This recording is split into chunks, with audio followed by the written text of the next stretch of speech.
Hello, everybody. This is some random Neko, waking up from her nap to greet the world for the day. And by greet, I mean finally see what all the fuss is about now that Disney's live-action Lilo and Stitch is available to watch on Disney+. Will a piece of my childhood be destroyed yet again by another unnecessary live-action remake?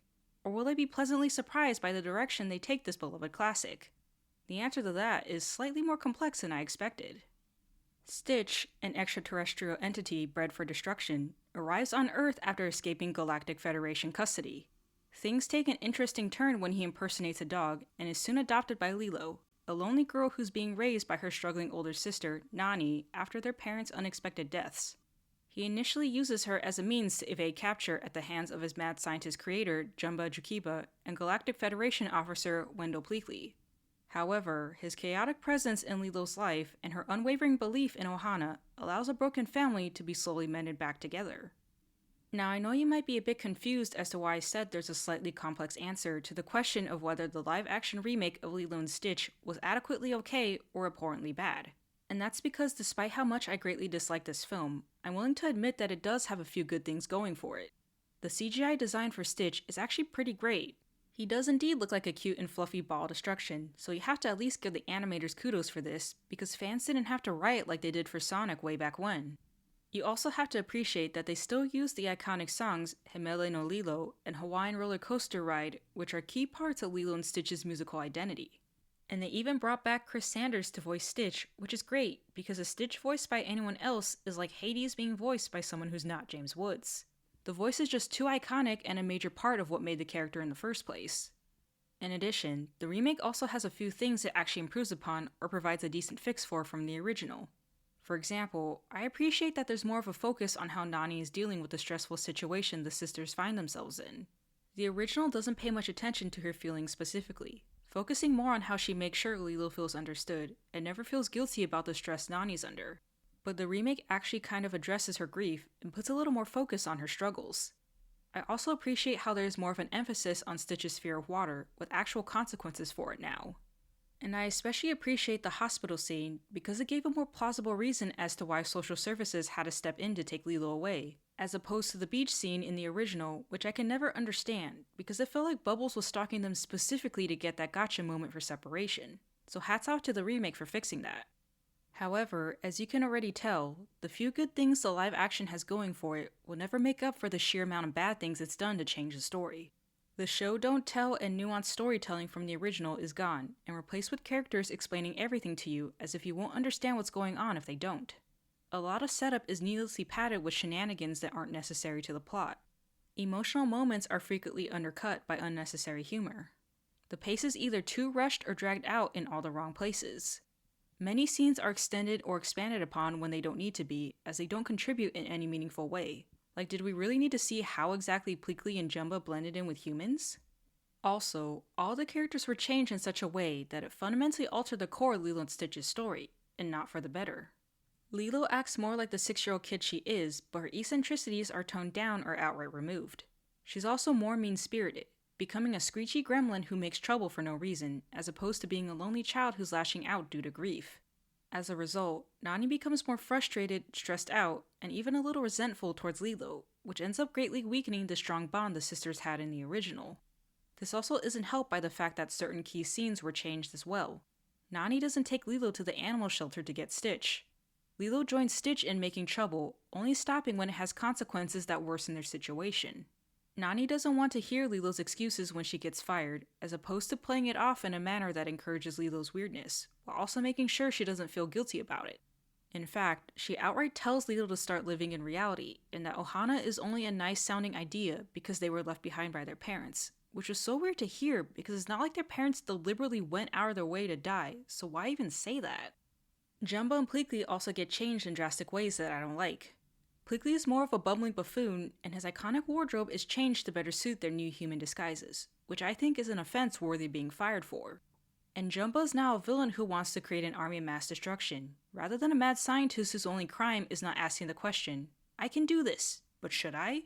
He's also an a-hole who doesn't care for Lilo's safety, and destroys her house just because, instead of making sure she stays unharmed. There's also way too much time and focus put on their hunt for Stitch as well. And no shade to the actors, but their voices just weren't doing it for me, especially Jumba's. Like, could they really not get an actor with a low voice who could make a vaguely Russian-sounding accent? And the less said about the CGI nightmare that is their alien forms, the better. Even the side characters weren't safe from being changed.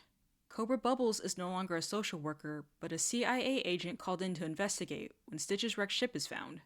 The remake created a new social worker character, which I don't understand why, because Bubbles can do the exact same things she does and more. But they did for whatever strange reason, and it turned Bubbles into a useless callback to the original as a result. David also becomes useless because the remake added a new character in the form of his grandma, Tutu. He's now just here to awkwardly flirt with Nani and make unnecessary commentary instead of being the supportive and understanding guy from the original who backed off when Nani said she couldn't even think about dating and helped her find a job just when it seemed like all hope was lost. And while Tutu is a funny character, her existence invalidates the threat of Nani and Lilo being separated. Because if Tutu is there and capable of supporting Lilo considering she's given custody by the end, then what was even the point of social services getting involved in the beginning? The fundamental theme of Lilo and Stitch wasn't safe from being changed either. In both films, Ohana means family, and family means no one gets left behind or forgotten. In the original, it centered around the concept of belonging, of being accepted for who you are, flaws and all. Of family that you make, whether it be one that's just you and your sister, or one that's you, your sister, her alien dog, the two aliens sent to capture said dog, the social worker, and your boyfriend. This is further boosted by the original's unique take on the story of the Ugly Duckling, where instead of focusing on the story's theme of not judging a book by its cover, it's interpreted as a story about found family. But in the remake, they get rid of the Ugly Duckling entirely and replace it with the song Nani sings when she feels that she failed to keep their Ohana together.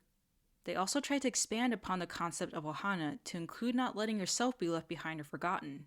And while this could have worked as it would have further explored Nani's character, the execution fell flat on its face and ended up turning what was supposed to be the emotional core of the story into something that just feels like a catchphrase. And that's because the film makes Nani fighting for her and Lilo to stay together feel like an obligation and not something she really wanted like in the original, where Bubbles calls her out for it, claiming that Nani needed Lilo more than Lilo needed Nani. It also makes Nani's sacrifices seem like a bad thing that no one should ever have to do no matter the situation, and removes the charm of her character. Because in the original, the question was never about whether or not Nani should raise Lilo, but that she couldn't do it alone. Yes, she shouldn't have been turned into a young parent and made to raise her sister, but because of Ohana, she willingly made sacrifices and struck out compromises, all while building a new communal support system that ended up being able to support them both in a new future where Lilo stayed together with family and Nani could take back parts of her life. And that's why I hate everything about the ending and the build-up to it, because all the emotion and nuance from the original is lost and replaced with shenanigans and scenes that offer cheap emotional weight. The Hawaiian roller coaster ride scene changes Stitch's reason for overcoming his fear of water from wanting to be part of the family to wanting to imitate a dog he saw on a board. The hammock scene feels like two sisters hanging out and goofing around, as opposed to an emotional moment where Nani feels defeated because she failed to keep her and Lilo together. The scene on Jumba's ship has too many shenanigans going on for what's supposed to be a serious moment where Lilo fights for Stitch. The scene where Nani saves Stitch doesn't feel like she's finally accepting him into the family, but like she's only saving him because Lilo begged her to. The scene right after that felt like a cheap attempt to tug at your heartstrings. The "this is my family" scene lost all nuance and emotion, feeling as if it only exists because it's such a key moment in the narrative.